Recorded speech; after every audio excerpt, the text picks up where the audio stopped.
नमस्कार। मैं जगबीर सिंह चिकारा हर रोज की तरह आज फिर आपके सामने एक नई वीडियो लेकर हाजिर हुआ। आज कक्षा 10-2 इतिहास विषय के में से एक नया प्रश्न लेकर हाजिर हुआ। हमारे प्रश्न का विषय है अकबर की धार्मिक नीति। अकबर ने ये धार्मिक नीति अपनाई क्यों? कौन सी ऐसी बात थी जिनसे प्रभावित होकर उसने नीति अपनाई? कुछ राजनीतिक कारण थे। इतिहासकार बहुत से बहुत कहते हैं कि अकबर न केवल भारत के अपितु विश्व के महान शासकों में एक था। उसकी महानता उसके साम्राज्य के विस्तार पर आधारित नहीं थी, अपितु हिंदू मुसलमान में सदियों पुरानी शत्रुता को समाप्त करके उसमें परस्पर मिलाप करवाने में थी।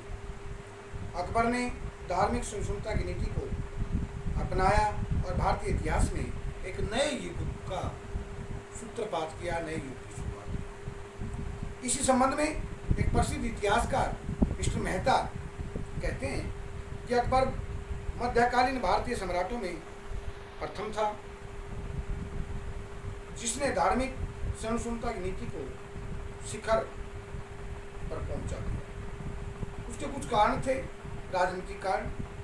अकबर एक सफल कूटनीतिक की तरह यह जान चुका था कि भारतीय मुगल साम्राज्य को स्थायी बनाने के लिए यह जरूरी है कि वो हिंदुओं, जो कि संख्या में बहुसंख्यक है, बहुत बड़ा भाग है भारत की जनसंख्या का, उनका सहयोग प्राप्त करें।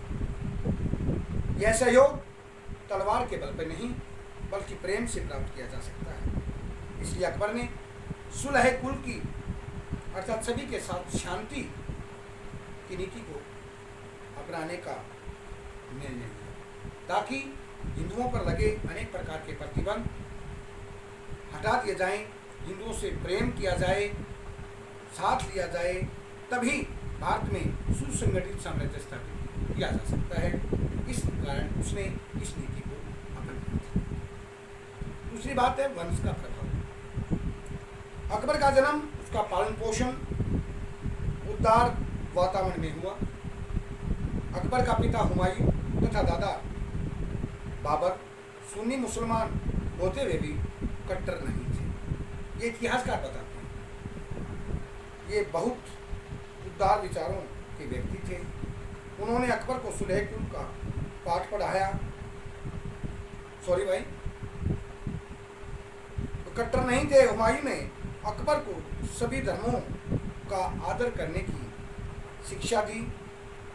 अकबर की माता जो हमीदा बानो थी वो शिया मत से संबंधित थी, शिया धर्म को मानने वाली थी, जबकि बाबर और हुमायूं सुन्नी संप्रदाय से थे। ऐसे वातावरण का अकबर पर भी गहरा प्रभाव पड़ा। इससे उसके उदार धार्मिक विचार हुए। इस कारण भी उसने हिंदुओं के साथ उदारता का व्यवहार किया, जिससे अपने साम्राज्य को मजबूत किया। बैरम खां तथा अन्य का प्रभाव। बैरम खां जो कि अकबर का संरक्षक था, उसका बॉडीगार्ड था, उसकी देखरेख करने वाला था। क्योंकि आपको पता है जब हुमायूं की मृत्यु हुई तो अकबर उस समय लगभग 12-13 वर्ष का था। अकबर की देखरेख, अकबर जो था बैरम खान की देखरेख में रहा, उसे राजनीति की शिक्षा दी। और अकबर का जो उस्ताद था, गुरु था, दोनों ही, उसका नाम था अब्दुल लतीफ, दोनों ही शिया मत से थे, मुसलमान लेकिन शिया मत से संबंधित थे। ये बहुत उदार विचारों के व्यक्ति थे। इन्होंने अकबर को सुलह कुल की नीति अर्थात सभी के साथ शांति की नीति को अपनाया, पाठ पढ़ाया। शेख मुबारक के पूर्वी के पुत्रों अबुल फजल और फैजी ने भी अकबर के धार्मिक विचारों को काफ़ी प्रभावित किया और फलस्वरूप अकबर ने उनके दिखाए मार्ग पर चलने का निर्णय लिया। भक्ति आंदोलन का भी प्रभाव पड़ा। 16वीं शताब्दी में भारत में एक भक्ति आंदोलन चरम सीमा पर था। इस समय विख्यात संतों सूफियों ने लोगों को वैद के रीति रिवाजों के अंधविश्वासों का त्याग करने के लिए प्रेरित किया। उन्होंने एक ईश्वर की उपासना और भाईचारे की बात पर बल दिया। इस भक्ति आंदोलन का भी अकबर की नीति पर काफी गहरा प्रभाव पड़ा। उसके बाद राजपूत राजकुमारियों से विवाह। अकबर ने बहुत सी राजपूत राजकुमारियों से विवाह किए थे। उन्हें अपने धार्मिक रिवाजों के अनुसार पूजा पाठ करने की छूट दे रखी थी। अकबर इन रानियों के गुणों और सेवा भक्ति से बहुत प्रभावित हुआ और इसलिए उसने हिंदू और मुसलमानों के बीच शताब्दियों से चली आ रही शत्रुता, दुश्मनी, परस्पर घृणा को सदा सदा के लिए समाप्त करने का निर्णय लिया ताकि ये ईर्ष्या द्वेष समाप्त हो जाए। अन्य धर्मों से भी उसने संपर्क किया। वो सभी धर्मों में विश्वास रखता था, इसलिए किसी भी बात को स्वीकार करने से पूर्व वो उस बात की सत्य की खोज में निकलता था।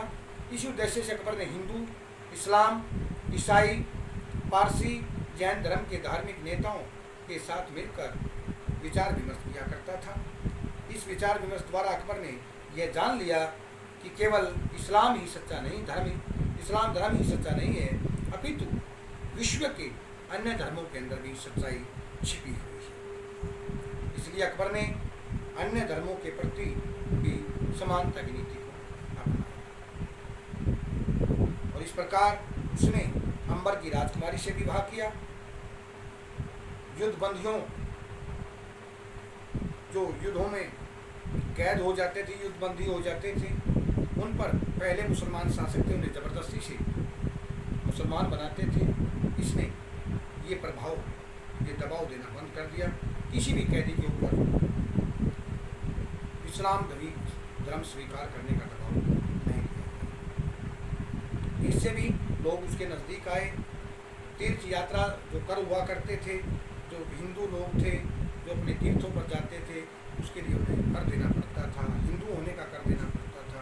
ये सभी कर हिंदू आसाद प्राप्त करने के लिए उसने बंद कर दिए और जो गैर मुसलमान थे उनको अपने तीज त्यौहार, हिंदुओं को, राजपूतों को, ईसाइयों को अपने तीज त्यौहार, होली, दिवाली या क्रिसमस मनाने की छूट दे दी, कोई प्रतिबंध नहीं था। और उसने जो सांस्कृतिक भेदभाव थे उनको, मतभेदों को भी दूर किया और पहले हिंदुओं को नौकरी नहीं दी जाती थी, अब उनकी योग्यता, उनकी क्वालिफिकेशन, उनके गुणों के आधार पर अकबर ने उन्हें अपने राज दरबार में ऊंचे ऊंचे पदों पर नियुक्त करना शुरू कर दिया। इस तरह अकबर ने